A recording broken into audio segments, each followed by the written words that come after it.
Benvinguts a tothom, bienvenidos a una conferencia más aquí en Girona. Hoy vamos a seguir hablando de todas las temáticas que hemos estado desarrollando estas últimas conferencias. Ya sabéis que hemos estado hablando de la estatua de Daniel y hoy vamos a tocar un tema también muy interesante porque es otra profecía que dio Daniel, el profeta Daniel en su momento, que es el capítulo de Daniel 7, donde se complementa toda esta visión que tuvo Daniel y por tanto da datos añadidos muy interesantes que vienen a reafirmar lo que ya dijo en su primera visión y en lo que está aconteciendo también hoy en día. Por lo tanto, os invitamos pues, a estar atentos, a poder sacar información valuosa de todo esto y valiosa. Y como siempre, también deciros que vamos a empezar con una introducción musical en la cual pues, vais a tener pistas acerca de lo que se va a hablar, para ponernos en ambientación y que podamos también pues, percibir lo que se nos va a decir de una manera más amena. Así que nada más, adelante con la conferencia y esperamos que sea de vuestro interés.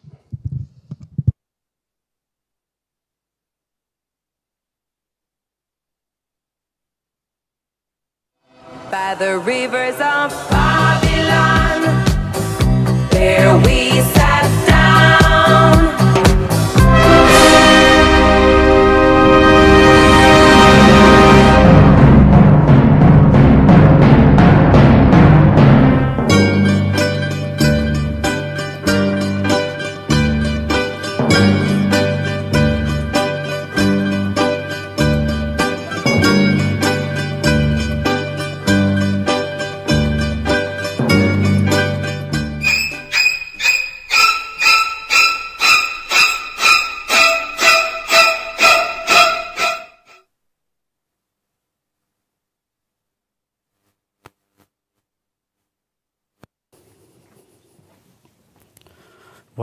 Buenas tardes. Bien, supongo que las imágenes que habéis visto con las músicas asociadas, algo habréis conectado. Quizá, sobre todo en la última parte, no habréis entendido mucha cosa, como la música de Psicosis, la famosa escena de la ducha, se relaciona con ese último animal tan extraño. Quizás en la anterior imagen también quizás os ha sorprendido porque habéis oído una música griega y se veía un leopardo de 4 cabezas. Las dos anteriores quizá era más sencillo, pero hoy vamos a tratar en definitiva de lo que habéis visto aquí en imágenes. El capítulo, como decía Luis, 7 de Daniel, es un libro, es un capítulo que es una ampliación impresionante de la estatua de Daniel 2. Hay mucha gente que solo trata la estatua de Daniel 2 y se queda con ese concepto y no sabe que después el capítulo 7 y el 8, que hoy no lo vamos a tratar, da matices, ampliaciones realmente impresionantes sobre esa misma profecía y que, como siempre hemos de decir, y nos afectará directamente a todos nosotros. El título de la conferencia de hoy es el que podéis ver, El poder que quiere dominar el mundo. Y hablamos en futuro, pero hoy vamos a ver también que este mismo poder ya estaba en el pasado. Empezamos a leer Daniel capítulo 7. Iremos versículo por versículo, hemos puesto una ilustración de cada versículo o 2 versículos para que veáis cómo realmente hay una asociación de conceptos y así visualicéis quizá mejor lo que Daniel estaba viendo. Llegará un punto en medio de los versículos que empezaremos a hacer una información más extra de lo que se está leyendo, que es a lo que nos va a llevar el texto. Esto empieza así. Y mirad cómo una vez más Daniel sitúa el momento en el cual él tiene este sueño. En el primer año de Belsasar, rey de Babilonia, tuvo Daniel un sueño y visiones de su cabeza mientras estaba en su lecho. Luego escribió el sueño y relató lo principal del asunto. Daniel dijo: miraba yo en mi visión de noche, y aquí que los 4 vientos del cielo combatían en el gran mar. Y 4 bestias grandes, diferentes la una de la otra, subían del mar. La primera era como león y tenía alas de águila. Yo estaba mirando hasta que sus alas fueron arrancadas y fue levantada del suelo y se puso enhiesta sobre los pies a manera de hombre y le fue dado corazón de hombre. Y aquí otra segunda bestia, semejante a un oso, la cual se alzaba de un costado más que del otro, y tenía en su boca 3 costillas entre los dientes, y le fue dicho así: levántate, devora mucha carne. Después de esto miré, y aquí otra, semejante a un leopardo, con 4 alas de ave en sus espaldas. Tenía también esta bestia 4 cabezas, y le fue dado dominio. Después de esto miraba yo en las visiones de la noche, y aquí la 4ª bestia, espantosa y terrible y en gran manera fuerte, la cual tenía unos dientes grandes de hierro, devoraba y desmenuzaba, y las sobras hollaba con sus pies, y era muy diferente de todas las bestias que vi antes de ella, y tenía 10 cuernos. Y ahora si me detengo aquí digo, ¿y esto qué es? ¿Todo lo que vio? ¿Se había tomado algo que le hacía ver cosas tan extrañas, Daniel? ¿O esto tenía algo de significación profunda? Bueno, en Daniel 2 lo clavó, ¿eh? Pues veamos ahora con Daniel 7 qué nos dirá al respecto.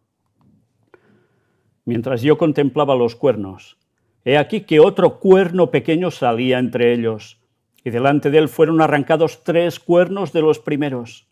Y aquí que este cuerno tenía ojos como de hombre y una boca que hablaba grandes cosas. Estuve mirando hasta que fueron puestos tronos, y se sentó un anciano de días, cuyo vestido era blanco como la nieve, y el pelo de su cabeza como lana limpia. Su trono llama de fuego, y las ruedas del mismo fuego ardiente. Un río de fuego procedía y salía de delante de él. Millares de millares le servían, y millones de millones asistían delante de él. El juez se sentó, y los libros fueron abiertos. Yo entonces miraba a causa del sonido de las grandes palabras que hablaba el cuerno.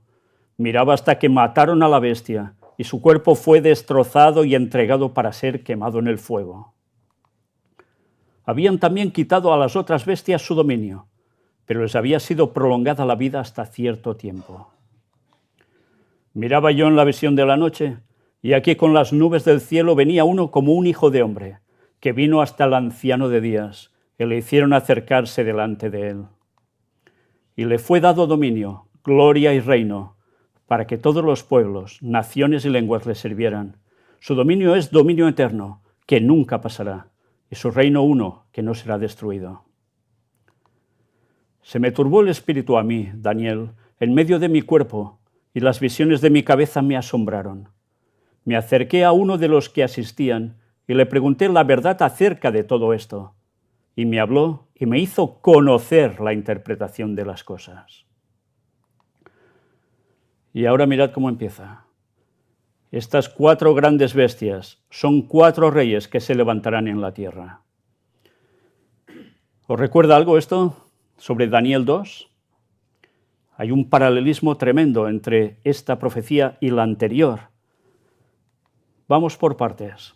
4 bestias van apareciendo sucesivamente: Babilonia, Medo-Persia, Grecia, Roma. ¿Por qué se las describe así? Pues esto lo iremos viendo. Bíblicamente hemos visto que al principio él ve que hay unos vientos que chocan entre sí. Los vientos en profecía es conflictos bélicos, guerras. ¿Se produjeron estas guerras? Efectivamente, es la forma en que estos imperios fueron sucediéndose uno al otro. ¿Y salían de dónde? Del mar. Y el mar en profecía son multitudes de gente, mucha gente. Aquí tenéis el paralelismo. Supongo que mientras iba leyendo quizás ya estabais mentalmente asociando conceptos con la anterior profecía. Babilonia, cabeza de oro en la estatua de Daniel 2, león alado en la profecía de Daniel 7, Medo-Persia, pechos y brazos de plata, el oso, que tenía 3 costillas entre los dientes. Y luego veremos qué es esto. Grecia, la parte del bronce, aparece también como el leopardo con 4 cabezas y 4 alas. Roma, que hemos visto también que aparece esa bestia, que incluso dice que tiene algo de hierro, ¿no? Está desmenuzando con el hierro. Y vimos también la parte final, Europa más papado en Daniel 2, en los pies de barro mezclado con precisamente con el fango, con el hierro, y vimos y veremos cómo esa grande bestia también va a significar Roma, Europa, más algo más. Ahora algo sorprendente. Y ahora os recordaré algo de lo que estuvimos hablando sobre diosas.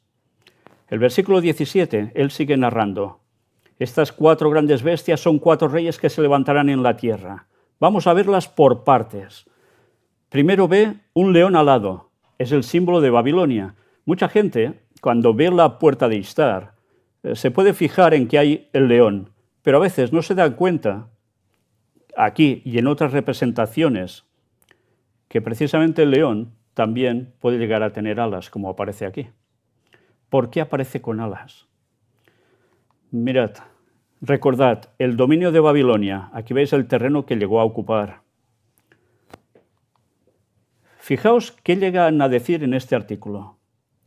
Cuando Nabucodonosor ordenó la reconstrucción de la antigua ciudad de Babilonia a mediados del primer milenio antes de Cristo, las paredes de los templos, puertas y palacios se decoraron con imágenes de bestias míticas, protectoras, y de animales consagrados a los dioses, representados en paneles de ladrillo vidriado en brillantes colores. Este león, que simboliza los poderes de la diosa babilónica Ishtar, era uno de los aproximadamente 120 leones que recubrían las paredes de la vía procesional en Babilonia. Su función era proteger esa ruta sagrada, sobre todo cuando las estatuas de los dioses babilónicos pasaban por él y por la puerta de Ishtar, camino del templo donde se celebraba el festival de Año Nuevo. Había la puerta de Ishtar, pero había todo este pasillo, esta vía procesional, donde las paredes también estaban decoradas con este tipo de animales, y en este caso en concreto, el león alado. Y a veces puedo decir, qué bonito, un león alado, muy bien, pero ¿a qué hacía símbolo? Pues precisamente la diosa Ishtar. Qué cosas, ¿eh? Y esto lo refleja también Daniel en la profecía. Por tanto, sí, aún todo esto tenía que ver con diosas. Volvamos con estas 4 bestias. Luego ve ese oso, que es Medo-Persia, más alzado de un lado que del otro. ¿Por qué lleva 3 costillas en la boca? Porque conquistó Lidia, Egipto y Babilonia. Fijaos, cómo la profecía detalla precisamente que devora mucha carne. Y aquí veis los territorios precisamente. ¿Por qué estaba más levantado de un lado que del otro este oso? Recordad, los medos y los persas se unen, pero unos eran más poderosos que los otros. Por eso esa bestia, que es solo una, anda un poco iniesta. Luego viene la otra bestia, el leopardo de 4 cabezas y 4 alas. Grecia. El territorio muy extenso, pero hay algo que debemos recordar. Grecia, lo vimos, con Alejandro Magno a la cabeza, hizo unas conquistas muy rápidas. Eso es el símbolo precisamente de las 4 alas. Alas, más rapidez. Y las 4 cabezas denotan la repartición de su imperio por 4 generales, que ya lo vimos en la profecía de Daniel 2. Seleuco I Nicator, Ptolomeo I Sóter, Lisímaco de Tracia y Casandro de Macedonia. Pero después viene la bestia más bestia de todas. ¿Y qué era esta bestia? Si recordamos la estatua de Daniel 2, vamos asociando conceptos. Roma y las tribus bárbaras en Europa. La bestia espantosa y terrible con 10 cuernos. Recordamos en cuántos se quedaron al final de las 13 aproximadamente tribus bárbaras, 10, que fueron las que terminaron consolidando lo que es Europa. Aquí tenéis precisamente cómo era el Imperio Romano, abarcaba muchísimo, más que todos los otros imperios anteriores, pero luego de ellos, ¿qué sucede? Vienen los bárbaros y queda todo repartido de este otro modo. Y es lo que finalmente se termina convirtiendo en Europa. El texto de Daniel 7 nos sigue diciendo: después recibirán el reino los santos del Altísimo, y poseerán el reino hasta el siglo, eternamente y para siempre. ¿Recordáis cómo terminaba la estatua de Daniel 2? Que aparecía en escena la roca que impactaba en los pies, desmenuzaba toda la estatua, se convertía en un gran monte. ¿Y qué simbolizaba? Lo vimos claramente. La segunda venida de Jesús, ya poniendo su imperio definitivo por siempre. Pues aquí nos viene a decir lo mismo. Además, nos da un detallito ya extra. ¿El reino es solo de Dios? No, también lo poseerán los santos del Altísimo. ¿Quiénes son los santos? Ahora, claro, cuando uno dice santos en nuestro país, en la cultura que tenemos por aquí, entendemos por conceptos a alguien que está en un altar, es San no sé qué, San no sé cuánto, y San Pancracio, lo que queráis. Bueno, bíblicamente los santos son los que guardan los mandamientos de Dios y tienen la fe de Jesús. Estos son los santos. Por tanto, que la Iglesia Católica diga ese es un santo o lo hacemos santo, no necesariamente es verdad. Dios sabe si será salvo o no esa persona, pero no es el significado de los santos bíblicos para nada. O sea, nos está diciendo que los salvos de todas las épocas son los que van a heredar también el reino de Dios. Y mirad esto otro.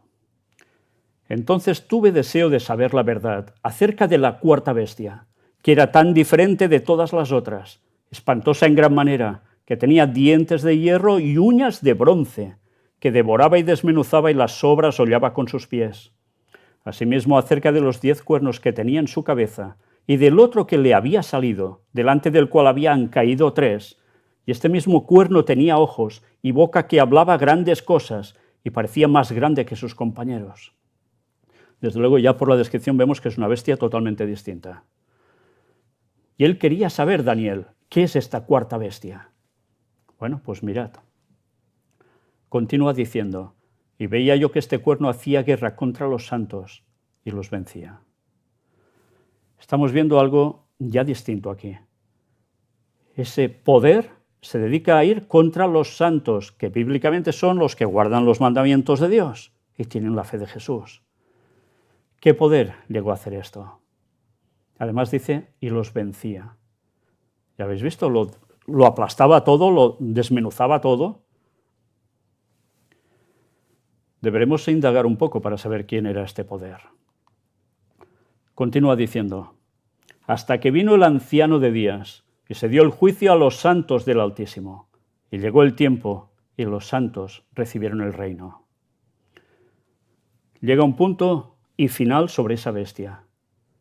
El anciano de días, o sea, ¿quién es el anciano de días? La descripción que siempre se da de ¿quién? De Dios Padre, ¿no? Y dice, y se dio el juicio a los santos del Altísimo. Por tanto, a veces pensamos solo en que el Dios es el que hace el juicio, ¿no? El juicio final, siempre se habla de esto, pero es que también dice que se da ese juicio a los santos, a los humanos que han sido salvos. Y llega ese tiempo y los santos reciben el reino. Bien, el reino de Dios, evidentemente. Volvamos al versículo 23. Dijo así, la cuarta bestia será un cuarto reino en la tierra, el cual será diferente de todos los otros reinos, y a toda la tierra devorará, trillará y despedazará. Y los 10 cuernos significan que de aquel reino se levantarán 10 reyes, y tras ellos se levantará otro, el cual será diferente de los primeros. Diferente de los primeros. Ya no está en la misma consonancia. Todos eran, ¿qué? Pueblos bárbaros que salen y dominan lo que era Roma. Pero es que resulta que nos habla que de repente hay uno que es distinto de esos primeros. Y además dice, y a 3 reyes derribará. Bueno, pues vamos a profundizar un poco en todo esto. Mirad, esto lo podéis buscar por vosotros mismos para encontrar datos. 3 grupos germánicos abrazaron el arrianismo. ¿Qué era el arrianismo? ¿Lo sabéis? Era una forma de religión cristiana en el cual decían que cuántos había en la deidad. Dios Padre, Dios Hijo, pero no Espíritu Santo. Eran contrarios a esto. Y presionaron las fronteras del Imperio Romano. O sea, eran 3 tribus bárbaras que aceptaron el cristianismo, pero en la forma de arrianismo, eventualmente contribuyendo a su desintegración.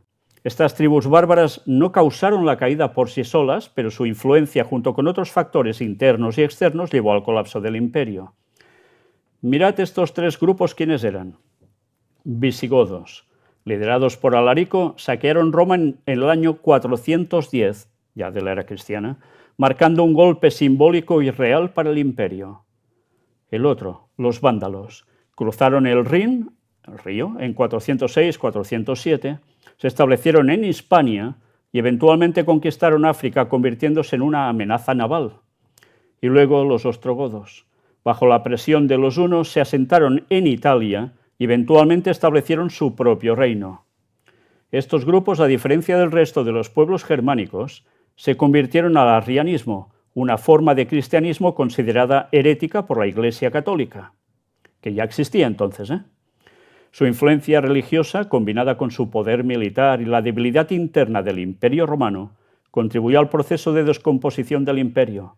La caída de Roma fue un proceso complejo, no un evento único, y aunque estas tribus jugaron un papel importante, no fueron las únicas causas. Pero fijaos que son 3 pueblos y veréis qué implicación tienen en el tema profético. ¿Quién es el que sustituye y vence cuando esos 3 pueblos bárbaros caen? Pues los que estáis viendo en imagen.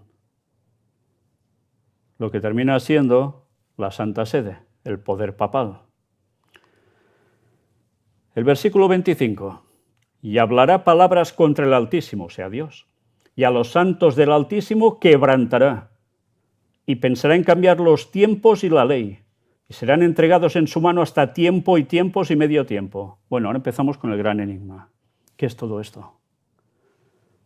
Vemos que lucha contra Dios, que lucha contra el pueblo de Dios, los quebranta, pero ahora añade, y pensará en cambiar los tiempos y la ley. Y por si fuera poco, dice que los santos serán entregados en su mano hasta tiempo y tiempos y medio tiempo. Y ahora, claro, ya supongo que mentalmente estáis pensando, bueno, ¿y esto qué cantidad de tiempo es? ¿Qué quiere decir un tiempo? Vamos a ver todo esto. Vamos por partes. Hablará palabras contra el Altísimo, que es Dios. A los santos del Altísimo quebrantará. Esta imagen ya lo está diciendo todo. ¿Quién fue contra todos aquellos que no aceptaban el catolicismo?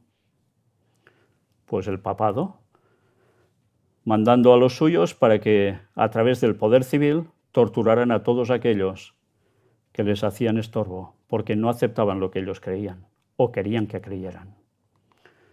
Y pensará en cambiar los tiempos y la ley. Aquí os muestro 3 imágenes. El momento del nacimiento de Jesús. ¿En qué momento de la historia situamos eso? Esto es importantísimo.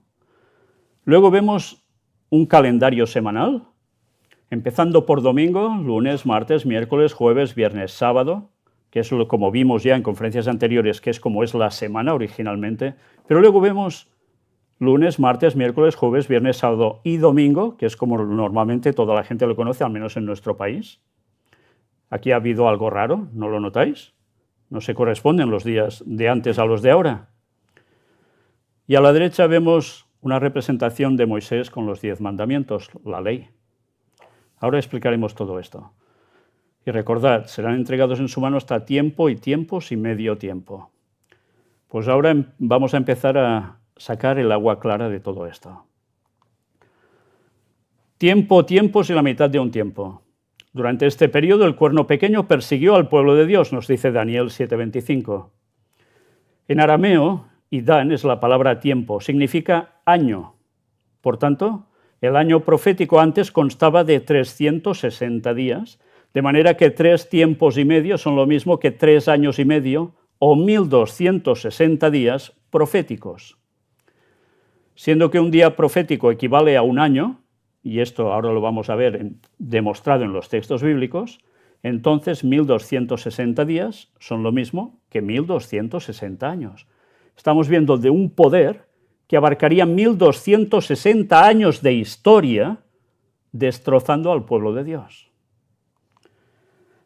En profecía un tiempo, un año.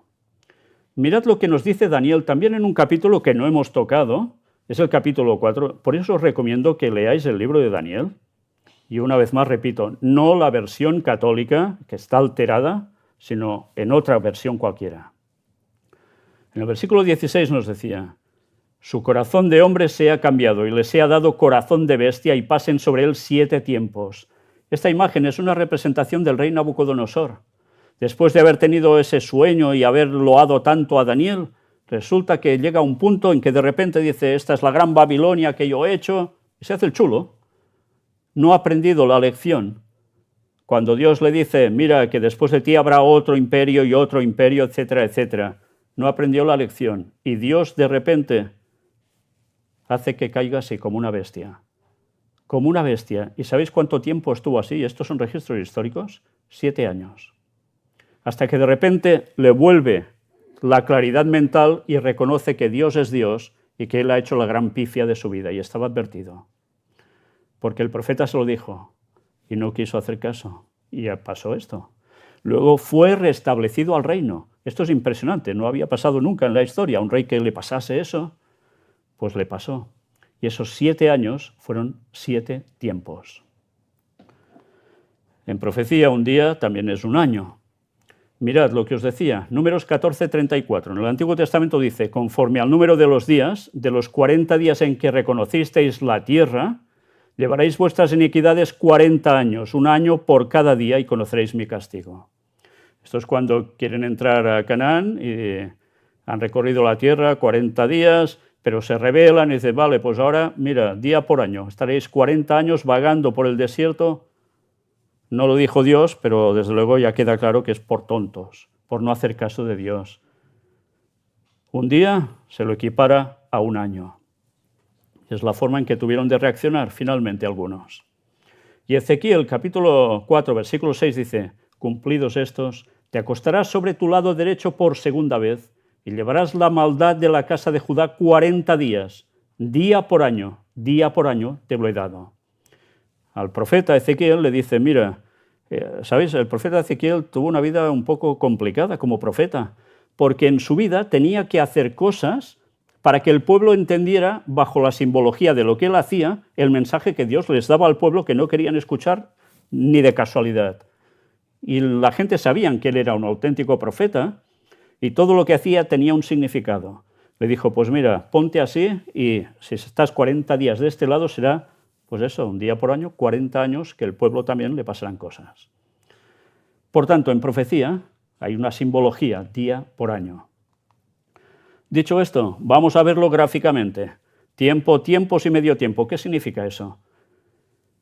¿Sabéis? En el libro de Apocalipsis también se repite el mismo concepto. ¿Sabéis? Muchas veces se estudia el libro de Daniel o se estudia el libro de Apocalipsis. Y es que el libro de Daniel y Apocalipsis se complementan, van unidos totalmente. Y eso que hay una diferencia de años abismal entre una escritura y otra. Un tiempo, un año. 12 meses por 30 días, 360 días. En el plural, curiosamente, la palabra para el plural es 2 tiempos. Por tanto, 2 años, 24 meses por 30 días, 720 días. Y medio tiempo sería medio año, 6 meses por 30 días, 180 días. Así queda 3 años y medio, 3 tiempos y medio, es igual a 42 meses por 30 días, igual a 1260 días. Por tanto, en profecía, 1260 años de persecución contra el pueblo de Dios. Pero ahora, claro, nos queda la pregunta, ¿cuándo empezó y terminó el periodo de los 1260 años? ¿Se ha cumplido esto en la historia o es una mentira absoluta que nos estamos inventando? Las cosas hay que demostrarlas. Pues vamos a por ello. En el año 538, después de Cristo, el Papa era Vigilio. Asumió el cargo el 20 de julio de 537 o 538, hay cierta ambigüedad en las fuentes, y su pontificado se extendió hasta el 10 de enero de 555, según la Universidad Autónoma de Nuevo León. Su elección papal fue un punto de inflexión, ya que marcó el fin del control ostrogodo sobre la elección papal. Sí, los ostrogodos dominaban quién iba a ser el papa, pero eso es ya el año 538. A partir de aquí hay un cambio radical. En el año 538 ocurrieron eventos significativos, especialmente relacionados con la guerra gótica y el auge del papado. El general bizantino Belisario, después de un asedio, logró que los ostrogodos abandonaran Roma, lo que marcó un punto de inflexión en la guerra y liberó al papado de la influencia ostrogoda. Esto permitió que el poder papal se consolidara y comenzara a expandirse. El asedio de Roma por parte de los ostrogodos, liderados por Vitiges, llegó a su fin en marzo de 538, permitiendo que Belisario recuperara la ciudad para el Imperio bizantino. Por tanto, año 538 empieza la supremacía papal. Ya nadie les iba a hacer sombra. Habían caído los 3 anteriores pueblos bárbaros. Y de allí el papado coge el poder. La salida de los ostrogodos de Roma liberó al papado de su control, lo que llevó a un aumento del poder político y religioso del papa. Recordad, no solo era cuestión religiosa, también cuestión política. Algunos consideran que este año marca el inicio de una era de supremacía papal, con el papa asumiendo un papel más importante en la política europea. Bueno, absoluto, en nada fue. En resumen, el año 538 fue un punto de inflexión en la historia de Europa, marcado por el fin del asedio de Roma y el fortalecimiento del papado. Por tanto, en un mapa cronológico, poned 538. Ahora ir pensando, si a partir de aquí son 1260 años, ¿dónde nos va a llevar esto? Vamos por partes. Vamos a ver este ascenso del cuerno pequeño. Retrocedemos 5 años. En el año 533, el emperador Justiniano publicó un decreto reconociendo al obispo de Roma como la cabeza de todas las iglesias santas, lo que es conocido como ser papa. Pero esto fue en el 533. Para hacer efectivo ese nuevo decreto, envió a su general Belisario a África con un ejército para aplastar a los opositores vándalos. El mismo general luchó después contra los ostrogodos, quienes habían vencido a los érulos, expulsándolos por fin de Italia en el año 538. Entonces se hizo efectivo el edicto. Fijaos, pasa esto unos años antes, pero el edicto empieza en 538. Por tanto, el punto de la profecía a partir de aquí. Eso otorgó al papado el poder pleno, tras la división de los territorios romanos por los reinos bárbaros. De esa manera, los 3 cuernos, que son 3 reinos, fueron arrancados delante del cuerno pequeño, que es lo que aparece en Daniel 7:8. Entonces, ¿ese cuerno pequeño quién es? Así se efectuó la transición de la Roma pagana a la Roma papal. ¿Recordáis la estatua de Daniel? Roma era hierro, las piernas de hierro, pero ¿y los pies? ¿Se quedó sin hierro en los pies? No, seguía habiendo hierro. Por tanto, transición de Roma, ¿de qué tipo? Pagano, ¿a qué? A Roma papal. Sigue siendo Roma. Aquí tenéis los 3 pueblos, ostrogodos, érulos, vándalos, ya los veis marcados con crucecita, son aniquilados, desaparecen del mapa, y eso le da el poder total ya precisamente al papado. El papado se convirtió en el poder político-religioso que dominaría por 1260 años. ¿Es verdad esto? ¿Os lo creéis porque lo digo yo o...? No, vamos a demostrarlo, ¿eh?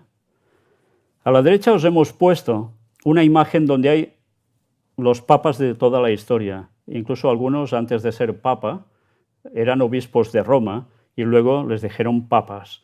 Bueno, esto no es correcto. Esos obispos de Roma eran los que estaban mandando en la iglesia, pero no eran papas. Papa era considerado por encima de todas las iglesias, pero ellos lo incluyen así. Bien, aquí hay más de los 1260 años porque llegamos hasta el papa actual. Ha sido añadido, ¿eh? Pero mirad si ha habido papas. El texto decía, hablará palabras contra el Altísimo. Vamos a ver qué era todo esto. Fijaos, Diccionario Eclesiástico de Ferraris. Tan grande y exaltada es la dignidad del Papa, que no es meramente humano, sino como si fuera Dios y el vicario de Dios. El Papa está coronado por una triple corona, como Rey del cielo, de la tierra y de las regiones inferiores. ¿Rey del cielo? ¿Quién es el Rey del cielo? ¿No es Dios? El poder del pontífice de Roma no está de ninguna forma limitado a las cosas celestiales, a las terrenales y a aquellas bajo la tierra, sino incluso afecta a los ángeles, sobre los cuales es superior, pues tiene una dignidad y poder tan grandes que forma él mismo y único tribunal con Cristo. El Papa es como si fuera Dios en la tierra. Pronta Biblioteca, artículo Papa 2, volumen 6, páginas del 26 al 29. En el libro de Daniel en nuestros tiempos queda registrado esto, que no es ciencia ficción.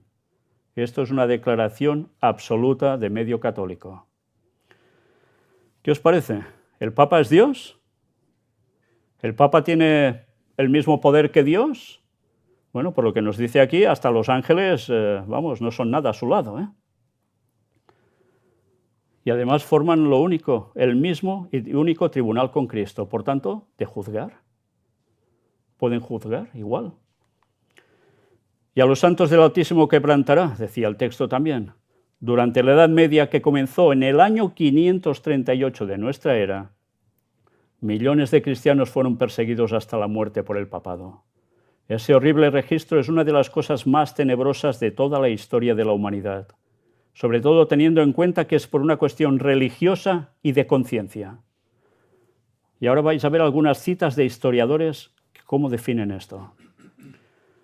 El que la Iglesia de Roma ha derramado más sangre inocente que cualquier otra institución que jamás haya existido en el género humano es algo que no cuestionará ningún protestante que posea un conocimiento fundado de la historia. Esto aparece en Historia del Racionalismo en Europa, según Lecky. Es el poder que más gente ha llegado a asesinar. Además, por tener una creencia distinta. Impresionante, ¿eh? Esto es historia. La Iglesia católica romana ha perseguido. Solo un lego en historia osará negarlo. O sea, o alguien que no entienda nada de historia. 150 años después de Constantino, los donatistas fueron perseguidos y en ocasiones muertos. En Francia y en España se persiguió a los protestantes bajo la plena aprobación de las autoridades de la Iglesia. Recordad la Inquisición, ¿eh? Siempre hemos defendido la persecución de los hugonotes, protestantes franceses, y la Inquisición española. Cuando considera que es bueno el uso de la fuerza física, la empleará. ¿Habría de conceder absoluta libertad e igualdad a todas las iglesias y a todas las fes? La Iglesia católica no da explicaciones sobre su buena conducta. El Centinela Occidental, 24 de diciembre de 1908. Vaya declaraciones, ¿eh? Si tienen que cepillarse a alguien, se lo cepillan. Es sí, 1260 años. Pero además dice, y pensará en cambiar los tiempos y la ley. A ver si es que estamos colocándole a la Iglesia Católica esto y no corresponde. Vamos a ver más pruebas. Alguien que cambió los tiempos. Preguntadle a la inteligencia artificial y os lo dirá. Esto lo pude presentar en conferencia y diciendo algo, poniendo en duda lo que termina de decir la inteligencia artificial en un aspecto. Dice, sí, Dionisio el Exiguo, que quiere decir el enano, al calcular la fecha del nacimiento de Cristo, cometió un error que aún afecta nuestra forma de contar el tiempo. Él fijó la fecha del nacimiento de Jesús en el año 753, ab urbe condita, mientras que la fecha correcta, según los cálculos modernos, sería alrededor del 749, aproximadamente el 4 a.C. El problema principal fue su cálculo del reinado de Herodes el Grande. Dionisio basó su cálculo en las referencias bíblicas, pero estas no son precisas en cuanto a fechas históricas. Herodes reinó hasta el año 750, el 4 a.C., por lo que Jesús debió nacer antes de esa fecha, no después como calculó Dionisio. Bien, pues todo esto aún hay algo de error aquí. A veces la inteligencia artificial aún sigue siendo artificial y falta algún detallito. Pero para que veáis, se cambió el periodo histórico, la forma de contar. Aún hay mucha gente que piensa que Jesús nació en el año 0 y no saben que el año 0 no existió. Se pasó de -1 a +1. Y es que encima no fue en ese año, fue anterior. Por tanto, hay algo que aquí os añado que no os había puesto. Habíamos hablado en conferencia anterior de 6.000 años de historia y regresa Jesús, es profecía bíblica total. Pero es que la Iglesia Católica, ya hace unos años, dijo que eso de hablar de 6.000 años, que no se podía decir. Los propios papas lo echaron por el suelo. ¿Por qué? Porque saben que si la gente sabe cuándo concluyen los 6.000 años, sabrán el retorno de Cristo auténtico, y no quieren. Por eso queda la duda si Dionisio el Exiguo calculó mal o lo hizo intencionadamente. Observamos el domingo en lugar del sábado, porque la Iglesia Católica en el Concilio de Laodicea, en el año 364, transfirió la solemnidad del sábado al domingo. Esto ya lo veis donde aparece, The Converse Catechism, por Peter J. Eijkman. Cambió los tiempos y dice cambió la ley. Es lo que decía el texto, ¿eh? Este catecismo recibió la bendición papal el 25 de enero de 1910. Por tanto, ellos dicen que han cambiado el día de reposo del sábado al domingo. ¿Es cambiar la ley o no es cambiar la ley? Estos son los 10 mandamientos. Sobre el pretendido poder divino de la Iglesia Católica, mirad esto. En Doctrinal Catecism dice, si no tuviera tal poder, no podría haber hecho aquello en que concuerdan todos los modernos eruditos en religión. No podría haber reemplazado la observancia del sábado, séptimo día de la semana, por la observancia del domingo, primer día de la semana, un cambio para el cual no existe autoridad bíblica. ¿Cambiaron los tiempos y la ley o no los cambiaron? Vaya que sí, mirad. En el Antiguo Testamento, en Éxodo 20, en la Biblia, aparecen los 10 mandamientos. Ahora os lo leo tal como aparecen en cualquier Biblia en condiciones normales. Primer mandamiento, no tengas otros dioses aparte de mí. Segundo mandamiento, no te hagas ningún ídolo, ni figura de lo que hay en el mar debajo de la tierra. No te inclines delante de ellos ni les rindas culto, porque yo soy el Señor tu Dios, Dios celoso que castiga la maldad de los padres que me odian en sus hijos, nietos y bisnietos, pero que trato con amor por 1000 generaciones a los que me aman y cumplen mis mandamientos. Bueno, dice, aquí falta un trozo en el mar, en el cielo, etc.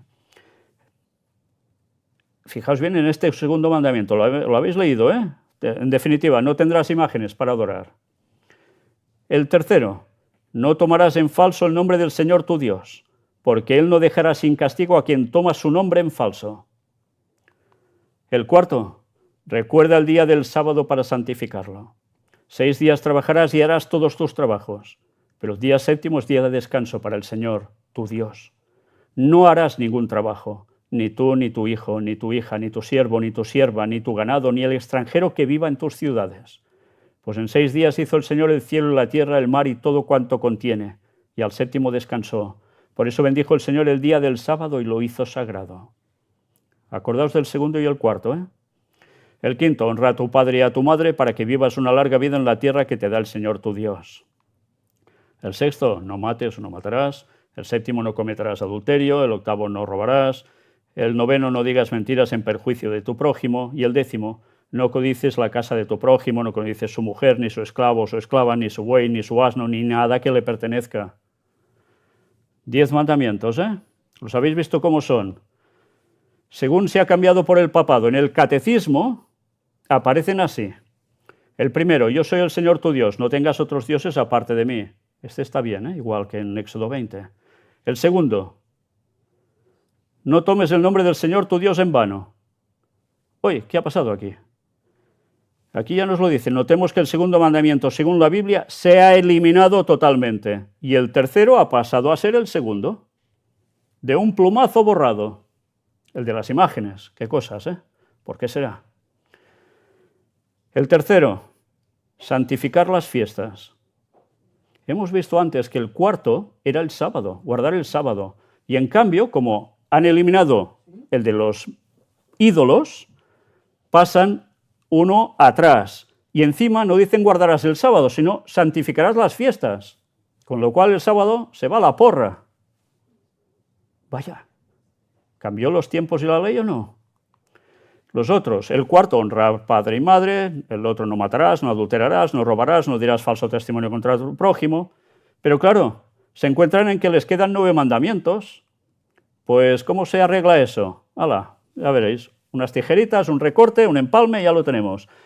El décimo, que era el no codiciarás todo lo de tu prójimo, pues dicen, no codiciarás la mujer de tu prójimo, el 9. Y el décimo, el resto de cosas de tu prójimo, no las codiciarás. ¡Hala! Ya tenemos 10. ¿Os dais cuenta? Así se ha arreglado y ya tenemos 10 mandamientos cuando nos han timado de mala manera.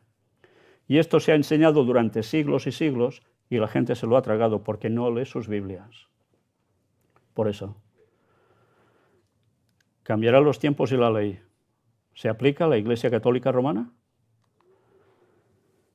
Hemos dicho 1260 años, empezamos por 538. Si sumáis, eso os lleva ¿a qué año? 1798. ¿Y qué sucede en esa época? En 1798 el general Louis-Alexandre Berthier, bajo las órdenes de Napoleón, ocupó Roma y proclamó la República Romana, tras la captura del Papa Pío VI. Este evento fue parte de las guerras revolucionarias francesas y marcó un hito en las relaciones entre Francia y el papado. Aquí tenéis al general Berthier en una batalla al lado de Napoleón, y es el que es enviado precisamente para que apresara al Papa en Roma. Y era el Papa que veis aquí, Pío VI, que no es que esté haciendo kung fu ni nada de eso con la mano así, sino que es la bendición del 6, que tiene tanto que ver con el hombre y que tiene tanto que ver con 3 seises, etcétera, etcétera, que eso hablaremos más adelante si Dios quiere. Mirad que llevaba en la cabeza la triple corona. ¿Os dais cuenta? De abajo de la tierra y del cielo. Era Dios. Era Dios. Vamos a hacer historia. Ocupación de Roma. El 10 de febrero de 1798, Berthier lideró la entrada de las tropas francesas en Roma, provocando la huida del Papa y la posterior proclamación de la República Romana. Pío VI fue apresado y llevado a Francia, donde murió en 1799. La ocupación de Roma y la creación de la República Romana fueron un golpe a la autoridad papal y un avance de la influencia francesa en Italia. O sea, ¿qué recibe ese poder papal en 1798? ¡Pam! Una herida brutal, que leeremos que en Apocalipsis, y eso lo veremos en otro tiempo, espero que no sea en otro tiempo profético de un año, esperemos que sea antes, veremos algo al respecto. Las tensiones entre Francia y el papado continuaron hasta la firma del Concordato de 1801, que restableció ciertas relaciones entre ambos. Apocalipsis define esto como la herida mortal. Pero ¿sabéis qué dice Apocalipsis? Que esa herida mortal que recibe el Papa muere, ¿eh? Dice que después fue sanada. Y cuando dice que fue sanada, ya dices, miau, esto pinta mal. Esto pinta mal. Porque si es sanada quiere decir que volverá a las andadas. Por eso el título de la conferencia tenía que ver no solo con un poder del pasado, sino de un futuro. Para que lo veáis gráficamente, 538, tiempo es la mitad de un tiempo, 1260 años, nos lleva hasta 1798. 538 comienza la soberanía papal en Europa, con el señor que veis aquí, este papa, y comienza el tiempo del fin en 1798, cuando es apresado, y aquí lo veis, en una representación de pinturas de época, el Papa es ya totalmente deportado de Roma. Pues así concluye el poder opresivo del cuerno pequeño, pero empieza el tiempo del fin. Y el tiempo del fin quiere decir que desde 1798 para acá estamos en él. Y el tiempo del fin, si sabemos que Cristo vuelve a los 6.000 años, y eso se cumple en 2031, id calculando cada vez que ya no estamos en el tiempo del fin solo, sino que estamos llegando al fin del tiempo del fin. Y esto es muy serio, ¿eh? A partir de entonces, de 1798, los creyentes no católicos en Europa pudieron adorar libremente, salvo excepciones, como en España, en que no siempre fue posible. Pero en poco tiempo eso volverá a cambiar y será peor que nunca. Sí, será peor que nunca. Porque esa herida mortal será sanada. ¿Será sanada o ya fue sanada? Eso lo veremos también próximamente. Pero bueno, lo veremos más adelante, sí. El texto de Daniel termina diciendo, pero se sentará el juez y le quitarán su dominio para que sea destruido y arruinado hasta el fin. Este poder papal. Dios hará justicia. Sí, hará justicia. Vaya que sí va a hacer justicia. Y acabará con este poder. Pero este poder va a llegar hasta el final. Solo Dios va a acabar con él, nadie más. Y que el reino y el dominio y la majestad de los reinos debajo de todo el cielo sea dado al pueblo de los santos del Altísimo, cuyo reino es reino eterno, y todos los dominios le servirán y obedecerán. Sí, cuando ese poder papal concluya definitivamente, porque se ha ido restableciendo, ha ido cogiendo poder, llegará un punto en que Dios le pondrá el punto y final, y entonces será el reino de Dios. Pero si estuvo persiguiendo al pueblo de Dios 1260 años, y ya veremos en otras profecías cuándo cogería ese poder de nuevo, y ya lo cogió. Os anticipo. ¿Quién le dio al papado cuando no tenía apenas nada ya, otra vez sus tierras, una gran cantidad de dinero? Tratado de Letrán, Mussolini, el dictador Mussolini de Italia. ¿Y por qué? Porque era un buen católico y porque ya estaba siendo preparado para hacer lo que pasó después con la Segunda Guerra Mundial. Hitler y Franco. Los jesuitas hicieron muy bien su labor. Y ellos son los que en definitiva han marcado que el ascenso del poder papal vuelva a ser cada vez más potente. Y solo tenéis que poner las noticias, que casi cada día aparece algo del Papa por un lado o por el otro. Y si seguís las noticias del papado, veréis que cada 2 por 3 están yendo los grandes reyes y magnates de la tierra y presidentes a ver al Papa de turno. ¿Por qué será? Si no tuvieran poder, ¿por qué van a verlo? ¿Me vienen a ver a mí o a vosotros? Que no, porque no somos nadie, somos chicharelos. Pero el Papa tiene poder, el papado tiene poder. Y la gente no sabe que están a punto de asestar el golpe de gracia sobre la humanidad. Por eso sabemos que, como vimos, esos 6.000 años será el fin precisamente del poder papal. Y eso será cuando Jesús vuelva, esa roca que impacta, y será en 2031. Y por eso podemos decir, Maranata 2031, Señor vuelve. ¿Os dais cuenta cómo las profecías se van cumpliendo?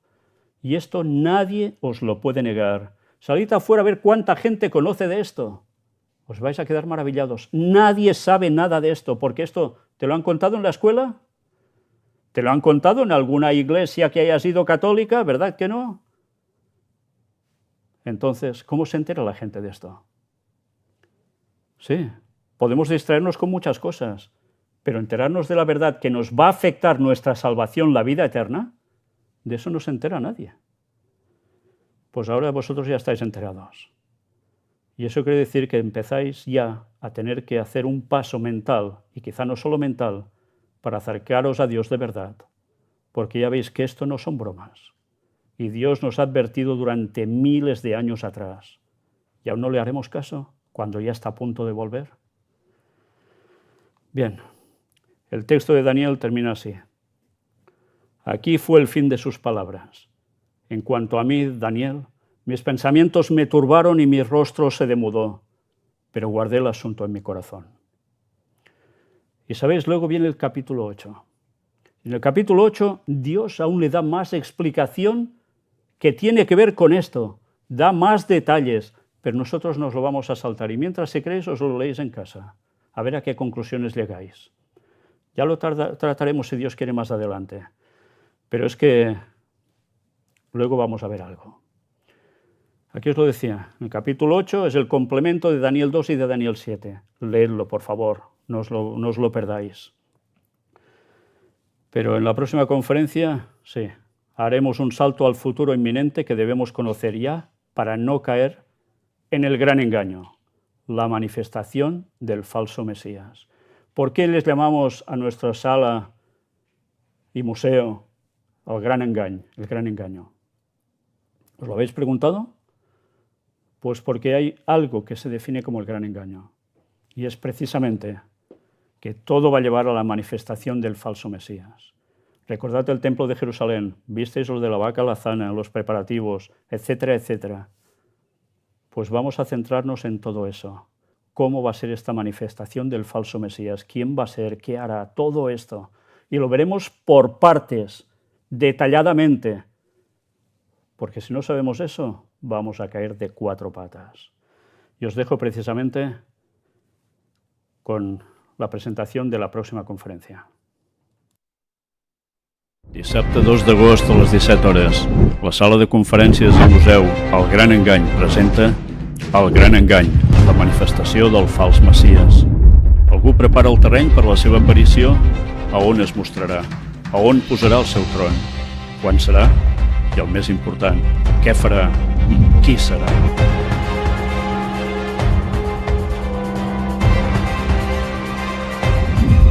El que mai t'explicaran a les notícies.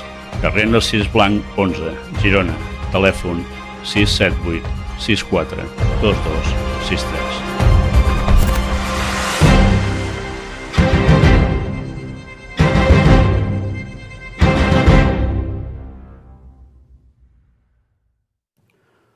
En definitiva, son temas de lo que podríamos poner en nuestra serie de puertas dimensionales, porque va a ser una continuación de algo que no terminamos de presentar del todo en su momento, donde pondremos noticias actuales que tienen que ver con toda esta cuestión y para que veáis que realmente las profecías se cumplen delante nuestro y se van a terminar de cumplir muy pronto y con hechos tan extraordinarios que ni ahora podemos llegar a imaginar, ni incluso nosotros que llevamos tantos años en esto. Pero os mostraremos todos los datos que hay de cómo va a ser esa venida del falso Mesías. Pero ¿quién lo va a preparar? Eso también lo veremos. Gracias. Hasta pronto.